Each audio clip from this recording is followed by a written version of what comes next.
Hello, this is Julian with Coffee Reviews, and today we'll be reviewing the Finca El Paraiso Geisha Letty Innovative Protocol Processed Colombia from Wes Ngopi. And there's the bag right there. And Wes Ngopi, based out of Shah, Malaysia. And there are coffee roasts that's appeared on this channel quite a bit, including our recent review of the Finca El Paraiso Luna Geisha, which is of course the sister coffee of this one, as Luna and Letty are sisters and the daughters of famed Colombian producer Diego Bermudez. And for as much flack as I get for hating non-washed coffees, the original release of Letty Bermudez from Manhattan did end up as our top coffee of 2021, the year it was released, and to this day still remains my gold standard for processed Colombian coffees. So it'll definitely be interesting to see how this one turned out, as this right here is day 52.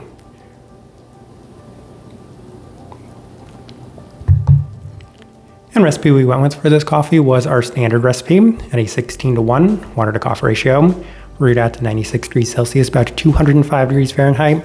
And I like this one best through the Chemex, which indicates a more medium grind roast profile for this one. As we stated in our recent Wes Ngopi review, they do skew on the more moderately light side of things, as they are a fair bit lighter than the only other Malaysian-based coffee roaster we've had. And we recently said that they do skew a little lighter than the more recent experiences we've had from Nordic-based coffee roasters, all of which would lead this one to being on the more moderately light side of things by most standards and metrics. With all that out of the way, let's go ahead and start discussing this coffee. Day 26, first impression. Through the V60, and the coffee was immediately reminiscent of the original Letty Bermudez we've had before, as it offered a very strong artificial peach feel to it in a gummy sense. There's a very slight herbal quality to it, giving it plenty of the listed peach soda feel, as it does have that prominent brown sugar boba milk tea aspect to it as well, lending itself towards a very solid first impression. Now, the very first time I ever had this coffee, my mind was blown away by the peach quality that it did offer, as it's not a very fresh fruit peach feel to it. It's a very sugary artificial peach quality, which was originally described as being reminiscent of Haribo gummies, and the description that I had was a little bit closer to Albanese gummies. Regardless, it tasted just super peach gummy forward from that very first impression, and that was no change to this one, as I found this to be about as well defined of that Albanese peach gummy quality as I've experienced ever since that first experience of this coffee. Day 30 through the Chemex, and the coffee is very nice yet again, as it's offering a very wild peach forward experience that's once again reminiscent of those Albanese peach gummies in a very well defined and pronounced sense. It's still void of the processed qualities, as the only thing present to this one is just a very strong artificial sugary sweetness to it, which is also similar to the original experience that we did have with Letty Bermudez all the way back in 2021. So I was really intrigued by the way that this coffee was turning out, as truth be told, I had some skepticism as to whether or not any of these Letty Bermudez coffees could turn out as well as that original run did, largely because I've had it from a number of other coffee roasters where it wasn't quite as well defined, it wasn't quite as clean, and it wasn't offering quite as much structure. But this one, as of these first two tries, definitely continued to offer those qualities in abundance. Day 33 through the UFO brewer, and the coffee has continued to remain very consistent with a blatant, straightforward peach gummy feel in a very intense and extremely well-defined sense. Can perhaps see a little bit more of the listed citric qualities, but for the most part, the coffee is pretty much going to be secondary to anything outside of that very strong, wild, artificial, sugary peach quality to it. Day 36 through the V60 with some higher extraction adjustments, so 17:1 at 99 Celsius.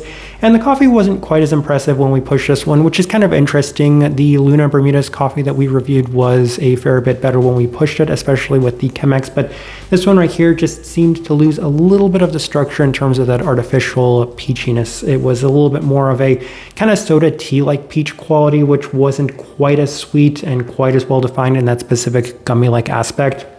Outside of that, the citrus was also a little bit more abundant, leading to a solid but not quite as good day, as I really wanted to accentuate a lot of those more sugary peach qualities to it, given that's what the Letty Bermudez coffees are most traditionally known for. Day 39 through the Chemex with the same adjustments, and the sentiment is pretty similar as the V60 day, as it it has either dropped off ever so slightly, or it's not quite as good as when it's pushed, as it's still an otherwise impressive experience, offering that very prominent peach quality with a slight herbal quality, giving it a very lively soda feel to it in a sweeter and cleaner sense, especially given the processing of this coffee. And I shouldn't even say given the processing of this coffee, because if anybody's ever had any of the big three from Diego Bermudez, so Letty, Luna, and Salma, you can kind of feel that the coffee is void of those very intense processed aspects to them. The only kind of processed feel you get is that much more artificial sugary feel, but it's still void of that boozy, funky, or fermenting quality to it. Day 42 through the V60 with our standard recipe, and the coffee is back to being at its best, as it does seem to benefit from keeping things at a more even level in terms of the extraction. Extremely peach forward yet again, with the overall intensity having perhaps slightly dropped off over time, but a wild, intense, and sweet artificial peach sense to it once again. And on day 45, back through the Chemex with our standard recipe, and it was the best it had been to this point, which does give credence to the fact that this coffee probably hadn't dropped off in time. It was just probably a beneficiary from this specific brew method, which, if memory serves me correct, I actually enjoyed the original run of the Letty Bermudez most with this brew method, as well, as it just seemed to really accentuate the peachy qualities to it. So once again, very strong Albanese peach intensity and definition, about as well defined and blatant of an experience as you can get from something like that. Day 48, final notes we have through the Chemex with our standard recipe, and it's still the very best it's been to this point, offering a very wild peach forward experience with that slight brown sugar boba milk tea feel, kind of that brown sugar boba, jasmine boba milk tea feel, all presented with a very slight soda-like attribute to it in that herbal sense. So a little bit more depth, but for the most part, this coffee is about as blatant and straightforward of a peach gummy experience as you could ever expect from any coffee. All right, so let's go ahead and put up the tasting wheel so you can see what we're getting.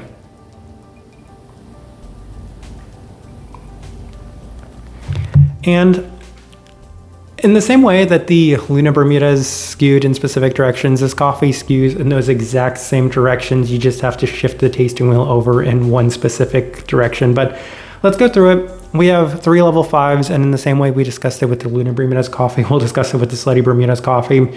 Sweetness, finish, and stone fruit all scoring there at the level 3 mark. And given that this coffee is about as super strong artificial peach sugary forward as you can expect, and it does have a very lingering, long-lasting feel to it, it's not surprising whatsoever that all 3 of those things scored a level 5 for this coffee.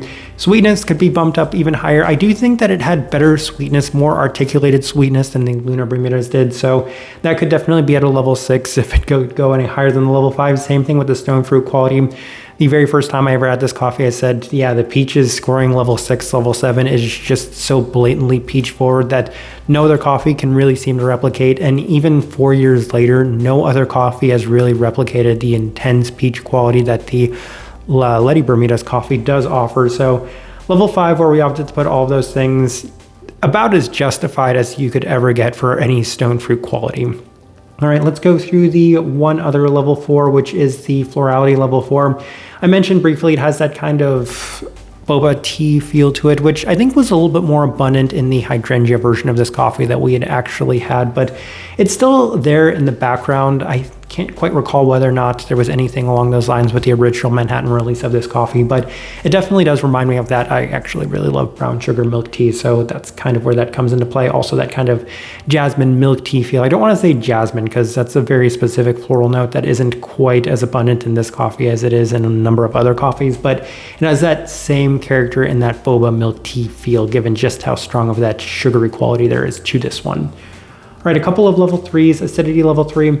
And I mentioned this with the Luna Bermudez review, that is relatively toned down compared to what you can usually expect from a super processed Colombian coffee. Is more often than not, I'm fighting to keep those coffees below a level 5 in terms of the brightness, given just how uneven they are and how much they tend to skew in a just abundantly bright sense. This one right here, not really offering that. If anything, it's maybe on the more moderate to lower side of that level 3 mark, as it's not going to be the brightest coffee, nor do I think it's ever intended to be the brightest coffee. I've always appreciated this one being more toned down in that sense, allowing for the presentation of these sugary, strong peach qualities to be much more abundant and pronounced compared to any of the other qualities in this coffee. Caramel level 3, and again, that very strong brown sugar feel to it, and I can't quite recall whether or not we had that scored pretty high in the Manhattan review. I feel like it's probably pretty similar given that it just had a very wild, artificial, peachy, sugary sense to it. So level 3 where we opted to put that.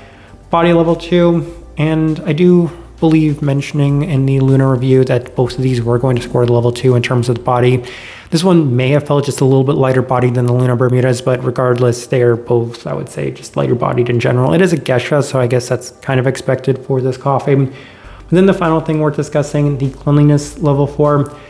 It is as well defined as you could expect for what this coffee is. I can't quite recall any coffee that has been just so focused, defined, and articulated in the way that this one was. Even the Luna Bermudas coffee, with it tasting as abundantly and blatantly grape nerds as I've experienced from any coffee, like, it doesn't take somebody that's reviewed as many coffees as we have to find a very apt and defined descriptor for a coffee like that. This one takes even less effort because the peach quality of this one is just so pronounced that it's almost as if you're genuinely just drinking a cup of peach gummies. That's just how abundant this one is, to the point where I still feel like if you served this to somebody that doesn't have a lot of experience drinking coffee, they'd still be impressed and wowed by the way that it's turning out. So for that reason, level 4 is where we opted to put it. But in the same way, higher side of the level 4, it's absent of those processed Colombian qualities. So no funkiness, no fermentiness, no booziness whatsoever. There's not a trace of that, and even less so in this coffee than there was in the Luna. You can say the Luna has a slight bit of unevenness in terms of the presentation of the cleanliness, but this one right here, about as clean as it can possibly get. I just think in good conscience, I can't put it as a level 5, but if there's a processed coffee that's ever going to come close to a level 5 in terms of cleanliness, it's this one right here, given just how well defined it is. But it's still hard at the end of the day, given just how artificial tasting this coffee is. Outside of that, though, as I'm looking at this tasting wheel, I do think it is a very good representation of what I was getting from this coffee.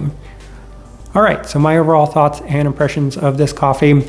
I want to say that this one is about 95 to 98, if not a full 100% as good as the original Manhattan run that I did have, which is saying quite a bit because I did lose a little bit of faith that I can have a Letty Bermudas coffee that is as good as that original run was. And that's largely because I've had it from a number of other coffee roasters. We've actually reviewed it from a number of other coffee roasters, and some of the other coffee roasters are considered to have the best iteration of the Letty Bermudas coffee out there. And I've even tried samples of it from other coffee roasters, and I've tried to obtain it from other coffee roasters, but even then it never came anywhere near as close as this one did to that original run. So for all of the positive things that I do have to say about this one, I think the best thing I have to say is that it's near, if not equally as good as that Manhattan version, which is saying quite a bit because that coffee was a game changer. If you remember back in 2021 when that coffee did come out, it was the talk of everybody. Everybody was just stunned at the way that that coffee did turn out.